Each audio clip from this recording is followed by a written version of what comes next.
দলীয় অবস্থান শুনেছেন যে কোনো ধরনের ঘোষণা ছাড়াই হঠাৎ করে আমাদের এই ভ্যাট আরোপ কেন করা হয়েছে, এটার ব্যাখ্যায় ওনারা বলেছেন যে IMF এর একটা লোন যেটা আওয়ামী লীগ আমলে হয়েছিল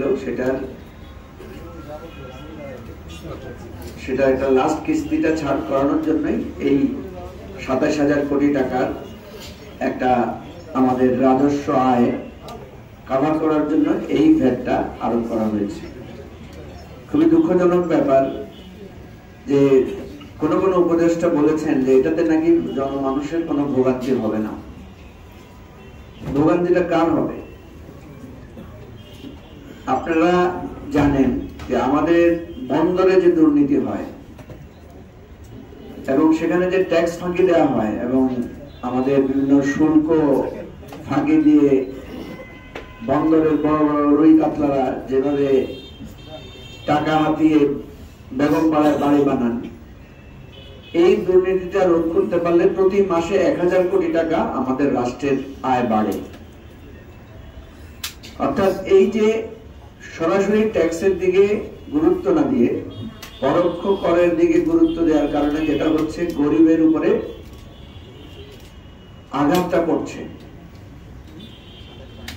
আপনারা হয়তো জানেন যে ঢাকা শহরে যে সমস্ত বিলাসবহুল হোটেলগুলো আছে, বিলাসবহুল প্রমোট বড় বড় কমিউনিটি সেন্টার গুলো আছে, এগুলো আপনি দেখবেন ১ বছরেও আপনি ফাঁকা পাবেন না, ১ বছর আগ থেকে বুকিং দিতে হয়।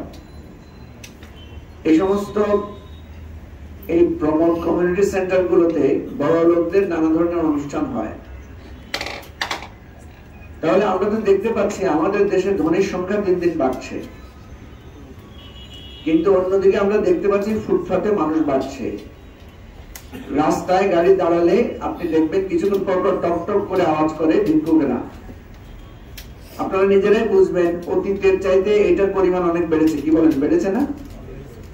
কোন একটা মোড়ে দাঁড়ানো যায় না, নানা ধরনের রাস্তায় ফ্লোটিং ভিক্ষুকদের জন্য। তার মানে কি? তার মানে হচ্ছে ভিক্ষুক বাড়ছে, ফুটপাতে আশ্রয়হীন মানুষের সংখ্যা বাড়ছে এবং অন্যদিকে বিলাসবহুল হোটেলের বুকিংও পাওয়া যাচ্ছে না। এই যে রাষ্ট্রটা আমরা বানাচ্ছি, এই রাষ্ট্রটা কিন্তু ধসে পড়বে এবং একটা সময় এমন হতে পারে যে এই গরিব লোকগুলো কিন্তু ওই বিলাসবহুল হোটেল, ওই বিলাসবহুল জায়গাগুলো কিন্তু দখল করে বসবে। এটাই প্রকৃতির প্রতিশোধ, যেটা আওয়ামী লীগের সময় হয়েছে। আমরা আওয়ামী লীগকে বারবার বলেছিলাম এই জায়গায় যায়েন না, এই ফেস্টিভ্যালে যায়েন না, এই ফেস্টিভ্যাল একসময় ধসে পড়বে এবং ধসে পড়েছে। আওয়ামী লীগের লোকদের টাকার বস্তা বিভিন্ন ভাবে হিরোইন চিরা ভাগাভাগি করে নিয়েছে ঢাকা শহরে, আপনারা জানেন। তো আমরা এই জায়গা থেকে স্পষ্ট করে বলছি, আমি কালকেও একটা টেলিভিশনে বলেছি যে দেখেন এই যে আমাদের যেখানে ফলগুলো বিদেশ থেকে আমদানি করা হয়, একটা ফল আছে মালটা। এই মালটা ফলটা একটা সময় ধনীদের খাবার ছিল, ধনীরা এটা খেত বা গরিবরা খেতে পারতো না। এখন আমাদের এই যে মশা বাহিত যে রোগটা হয়, কি নাম, ডেঙ্গু। একটা সময় ডেঙ্গু তো বর্ষার সময়, এখন আমরা দেখছি শীতকালেও ডেঙ্গুতে লোক মারা যাচ্ছে। কখনো ডেঙ্গু, কখনো করোনা, সারা বছর জ্বর লেগে আছে মানুষের। ফলে ডাক্তাররা সবসময় লিখে দিচ্ছেন যে আপনি যাতে একটু কমলার রস বা একটু মালটার জুস খেতে পারেন। তো মালটার জুস খাবে থেকে, মালটার উপর তো আপনার প্রায় 30% কাছাকাছি শুল্ক আরোপ করা হয়েছে। আমাদের ইয়াং জেনারেশন এখন যেটা বলা হচ্ছে যে আমরা ডিজিটালাইজড হয়ে গেছি। আমাদের বাচ্চা কাচ্চারা এখন ইন্টারনেট ছাড়া পড়াশোনা করতে পারছে না। আপনারা সাংবাদিকেরা কল্পনা করতে পারেন ইন্টারনেট ছাড়া আপনারা একটা মুহূর্ত থাকতে পারবেন? সেই ইন্টারনেট এবং মোবাইলের শুল্কটা বাড়ানো হয়েছে। একটাবার জিজ্ঞেস করা হয় না যেটার ইম্প্যাক্টটা নাকি জনগণের উপর পড়বে না, সাধারণ মানুষের নাকি উপর পড়বে না।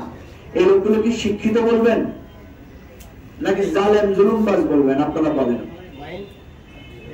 সেজন্য আমরা অত্যন্ত ক্ষুব্ধ প্রতিক্রিয়া ব্যক্ত করছি যারা মানুষের দুর্ভোগ নিয়ে তামাশা করেন, যারা মানুষের কষ্ট নিয়ে এই ধরনের কাজ করতে পারেন, আমরা মনে করি এদেরকে চিহ্নিত করা দরকার।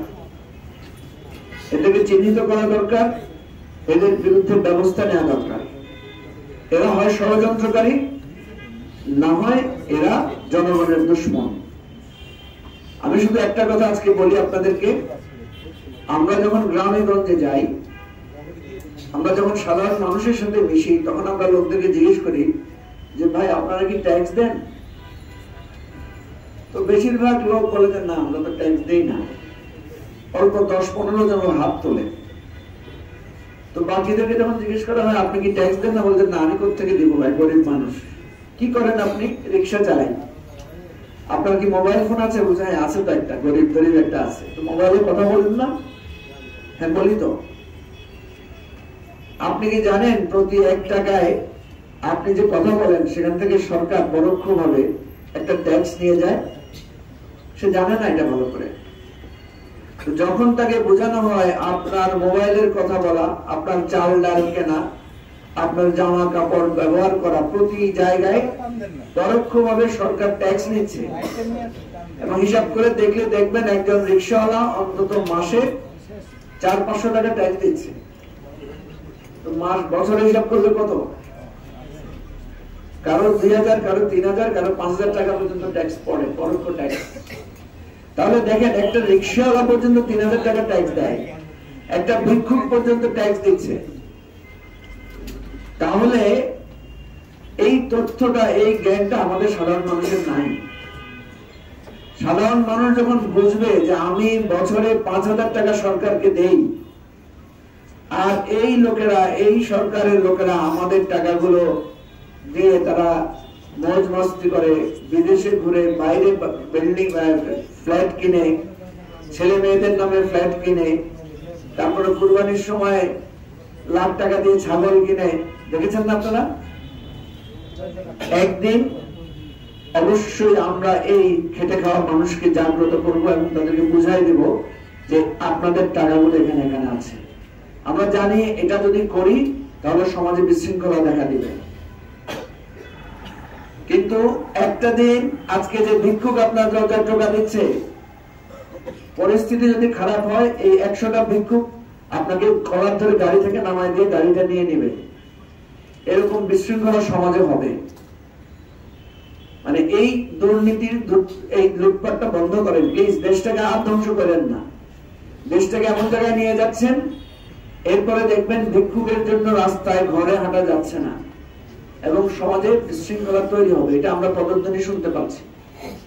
অতএব গরিব মানুষের উপরের এই জুলুম অবসান ঘটাতে হবে।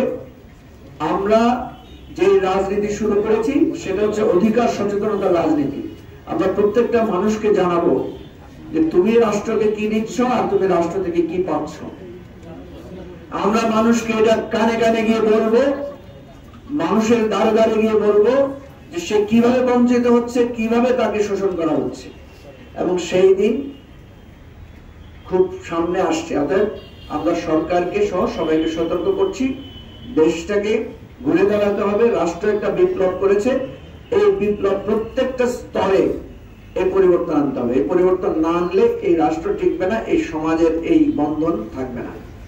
আমরা এই সতর্কতা বলছি এবং সরকারের কাছে দাবি জানাচ্ছি, আপনারা যেই আলাপ আলোচনা ছাড়া, জিজ্ঞেস করা ছাড়া এই ধরনের একটা নিপীড়নমূলক পদক্ষেপ নিয়েছেন, এটা অবিলম্বে প্রত্যাহার করেন, এটার জন্য সরি বলেন এবং এই যে টাকাটা আমাদের রাজস্ব ঘাটতি পূরণের জন্য দরকার, দুর্নীতি বন্ধ করে রাষ্ট্রের অন্যান্য সোর্স থেকে আয় করে এটাকে মেকআপ করেন।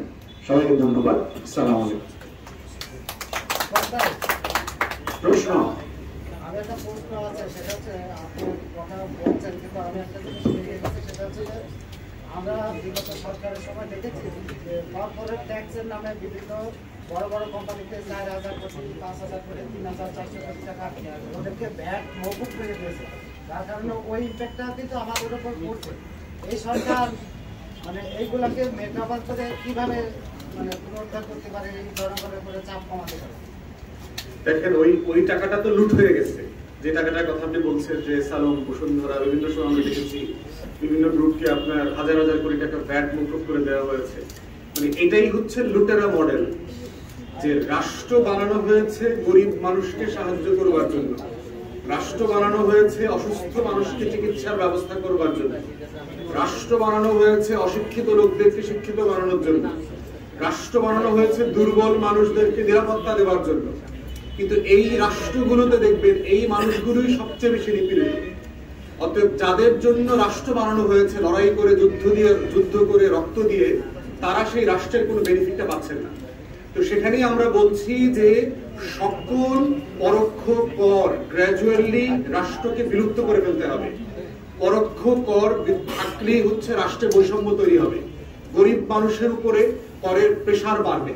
এবং বর্তমানে দেখেন আমার রাজস্ব আদায়ের প্রায় 50% টাকা আসে হচ্ছে ভ্যাট থেকে। মানে মধ্যবিত্ত, নিম্নবিত্ত, শ্রমিক, রিক্সাওয়ালা, টং দোকানদারের টাকা দিয়ে রাষ্ট্র চলছে। আর বড়লোকরা হচ্ছে আপনার আমার রিজার্ভ থেকে সে রেয়াতি টাকা পায় বিলিয়নস অফ ডলার, আমার রিজার্ভ থেকে সে সাবসিডি পাচ্ছে, বড়লোকদেরকে ট্যাক্স মকুফ করা হচ্ছে, বিল মকুফ করা হচ্ছে। এই লুটেরা মডেলের অর্থনীতি থেকে আমরা মুক্তি চাই। এই জন্য তো গণ অভ্যুত্থান। এই ইনসাফের জায়গাটা তৈরি করবার জন্য হচ্ছে সকল পরোক্ষ কর থেকে রাষ্ট্রকে প্রত্যক্ষ করে যেতে হবে। উপার্জন ভিত্তিক কর, যিনি বেশি আয় করবেন তিনি রাষ্ট্রকে বেশি দেবেন, যিনি কম আয় করবেন তিনি মোটেই দেবেন না। এই মডেলে না যাওয়া পর্যন্ত এই বৈষম্য থেকে, এই ইনইকুয়ালিটি থেকে আমরা রাষ্ট্রকে বের করে নিয়ে আসতে পারবো না। আমি একটা প্রশ্ন করছি, এটা হচ্ছে আপনারা যে মুহূর্তে বলছেন যে গরিব দুঃখী মানুষের সচ্ছলতার জন্য, তাদের প্রতি ভ্যাটটা কমায় নিয়ে আসার জন্য বা মওকুফ করার জন্য, আমরা সেই মুহূর্তে দেখতে পাচ্ছি যে গরিব দুঃখী মানুষের জন্য, সাধারণ জনগণের জন্য ট্রাক সেল ছিল, যে ন্যায্য মূল্যের পণ্য বিতরণ, আমরা দেখতে পাচ্ছি এই পণ্য বিতরণটা কিন্তু এখন টোটালি বন্ধ করে দেওয়া হয়েছে। একই সাথে যে বাণিজ্য মন্ত্রী, ওনাকে প্রশ্ন করা হয়েছিল যে চালের দাম বৃদ্ধি পাচ্ছে প্রতিদিন, এটা কিভাবে নিয়ন্ত্রণে আনা যায়। উনি একটা প্রশ্নের উত্তরে বলেছে যে চালের দাম রাতারাতি কমিয়ে আনার জন্য আমার কাছে কোনো ম্যাজিক নাই। আমরা দেখেছি এই সরকার 5 মাস হয়ে গেছে যে ক্ষমতায় আছে, তো আপনি কি মনে করেন এই বিষয়ে?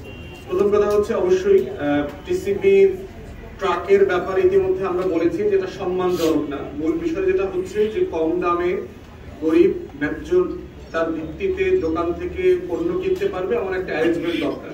এবং সেটার জন্য আমরা এর আগে এই প্ল্যাটফর্ম থেকে বারবার বলেছি রাষ্ট্রকে, সরকারকে, যে আপনারা টিসিবির দোকান করে দেন প্রত্যেক পাড়ায় মহল্লায়। আপনাদের যাদের মুরব্বী আছেন, সরকারি চাকরি করতেন, আপনারা জানবেন রেশনের দোকান ছিল। যদি ছোটবেলায় কারো কথা মনে থাকে, সরকারি কর্মকর্তা কর্মচারীদের পরিবারের সন্তান হয়ে থাকেন, আপনারা জানবেন ছোটবেলায় ওই যে রেশনের কার্ড নিয়ে ওই দোকান থেকে আপনারা ওই চাল, ডাল, আটা, ময়দা, তেল এগুলো সব নিয়ে আসা যেত। ওইটা তো সম্মানজনক ছিল। কিন্তু আমাদের কেন টিসিবির দোকান হবে না পাড়ায় মহল্লায়? অতএব ট্রাক বাতিল করে দিয়ে আপনারা অবিলম্বে এটা দোকানের মডেলে যান। যারা টিসিবি পণ্য পাওয়ার যোগ্য এই নাগরিকদেরকে আপনারা স্মার্ট কার্ড দেন, কোনো ক্যাশ ট্রানজাকশন হবে না, টাকা কার্ডে যাবে, ওই কার্ড থেকেই টিসিবির দোকান থেকে পণ্য কেনা যাবে, কোনো ক্যাশ লেনদেন হবে না।